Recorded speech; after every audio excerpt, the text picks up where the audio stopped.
How small business moves forward goes all the way out to Edmonton, Alberta, where things are moving forward day in, day out, hour by hour with Rosenau Transport. Ken Rosenau is joining us all the way from Edmonton, 739 employees. And Ken, you've got to start with just telling us the story of what's happened in your transportation business since the onset of this unprecedented situation. Well, thank you, Garrett. And for our organization, Garrett, it's been opportunistic and it's been challenging. And for obvious reasons, any individual who owns a business today does not feel this is challenging. You're not living and breathing it. You know, we have frontline team members, drivers, dock staff, dispatchers who currently have to make sure we get our essential goods to market. And, you know, for us, Gare, it's on the opportunistic side, customers who we've never dealt with. From a retail perspective, we're very limited exposure to that. It's created some truckload business in our world. So help us understand, anyone watching right now, Ken, help us understand the phrase that I picked up years ago in the trucking industry. If you bought it, a truck brought it. But how does that translate now into what your drivers and dispatch crews are going through? What are they experiencing? Well, you know, there's for them and their families, it's fear. You know, it's fear of the unknown. Are they going to have a job tomorrow? Can they?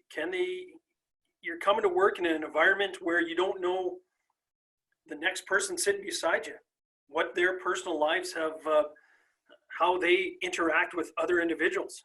You know, we have to practice safe social distancing. What's everyone doing once they leave the workplace?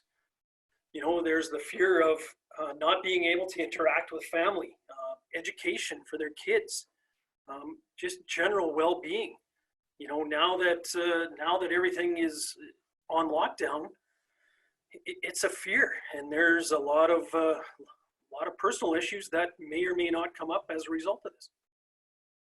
And what are you doing to instill a sense of confidence? Because I've had someone on this program earlier already say this is the difference between peacetime and wartime CEO. Because, and for all intents and purposes, Ken, as you know, truck drivers, anyone in transportation, they're like now the soldiers on the front line, along with, you know, healthcare and grocery store workers. So what's this doing in terms of your leadership style and how you're communicating? Well, in times of pandemics like this, over communicating is probably the best thing you can do. You know, from individuals, from team members working from home to rotating frontline staff members, in and out, in for a week, out for a week, just general support gear.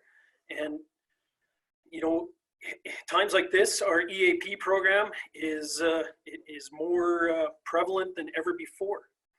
You know, if we have a team member who knows, is not feeling up to the challenge of being on the front line, then we work with them. We can reposition them. We can have them work from home. As you and I chatted ahead of this call, I think business is going to look a lot different moving forward. We're going to look at a lot more efficiencies of perhaps not being in the office every day. You know, go to a virtual office. Depends if you're at home or remotely. Business is going to look a lot different moving forward. You know, Ken, I can't help but think, and as we look at the screen, we see these trucks, you know, like for companies like yours, go up and down the highway. But what we don't see is the human side. How does it make you feel that more and more people on social media, for example, are saying things like, hey, make sure you go out of your way to thank a truck driver? Like, how much does that matter to people in your industry right now? Oh, Gary, it's so important to us representing the industry. You know, ironically, we're having this conversation on the 2-year anniversary of Humboldt. You know, and that was a terrible tragedy. At times, our industry does not get the recognition it deserves. You hit the nail on the head. If you own it, a truck brought it. And there are a lot of great companies out in the marketplace, in this country, in North America, worldwide. There are great companies, and there are safe companies. And unfortunately, there are some companies out there that like to skirt the system and run by their own rules. I can tell you companies like Rosenau Transport, we don't do that. It's all about providing a safe work environment and providing our team members with a fair wage and something to go home to every night and be proud of. And more than anything, like we said, Ken, anything people can do on social media to applaud those efforts from the people who are actually hauling these loads is greatly appreciated, because we need these supply chain mechanics working efficiently now more than ever. They say there's diesel in the blood in your industry, and this is very personal for you, considering, you know, your grandparents started this, what was it, April 1st, 1957. How's all of this impacting you personally, Ken? Well, personally, obviously it gives me great pride. We just, April 1st, 2020 marked our 63rd year in business. My grandparents had a vision back in 1957, started with a single pickup. To today, we have over 400 power units. So it gives me great pride to lead our organization, to represent our 739 team members. And, in times of stress, it's how you conduct yourself, it's how you communicate to your team members, and it's how you represent your organization. And again, I can't be more proud of our frontline team members and our entire organization. They're the ones that make us look good. Tell us, before we wrap up, Ken, it just occurred to me, you and I met last year sometime when I was traveling through the Edmonton area, and you're part of a Tech Canada group. From a business leader's point of view, how important is it right now to be getting support from other business leaders and learning from what other folks are doing? Oh, it's extremely important, Gare. I can't claim to know everything, nor do I ever know anything. It's all about surrounding yourself with great people. From my perspective at Rosenau Transport, I've surrounded myself with a great team. Our executive, they're second to none. When I talk about a peer group like Tech Canada, we have myself and 11 other individuals who are there for support for me, for my organization, someone to lean on. It's extremely important, Gary.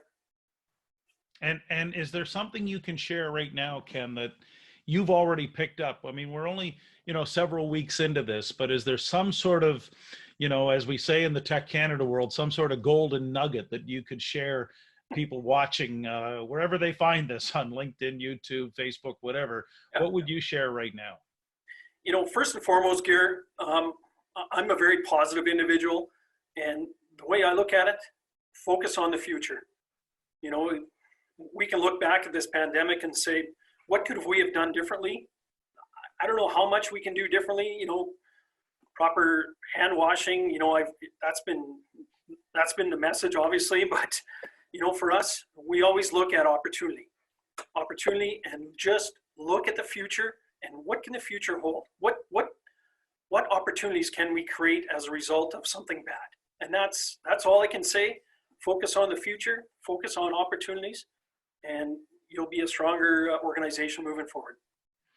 And I do really appreciate what you said earlier about there's no such thing as over communicating at a time like this, and letting the folks who are behind these 18-wheelers, these 53-foot rigs going up and down the highway, just how much they matter. Ken, we so appreciate you taking time out, because I know you've got to be incredibly busy right now managing these operations. So we really appreciate you taking time for the chat. Thanks, Gary. I really appreciate it. And don't forget, #ThankATrucker.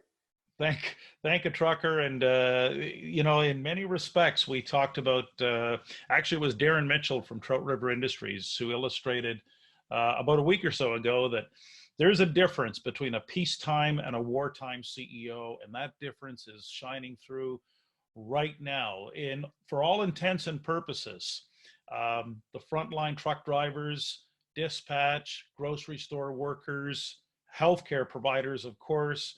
My sister is flying rescue missions with Air Canada to get Canadians back home. Every one of these frontline people need to know more than ever how much they matter, because in that way, we can all move forward and we can lead together in these unprecedented times. Absolutely. Thanks, Gary. I really appreciate it.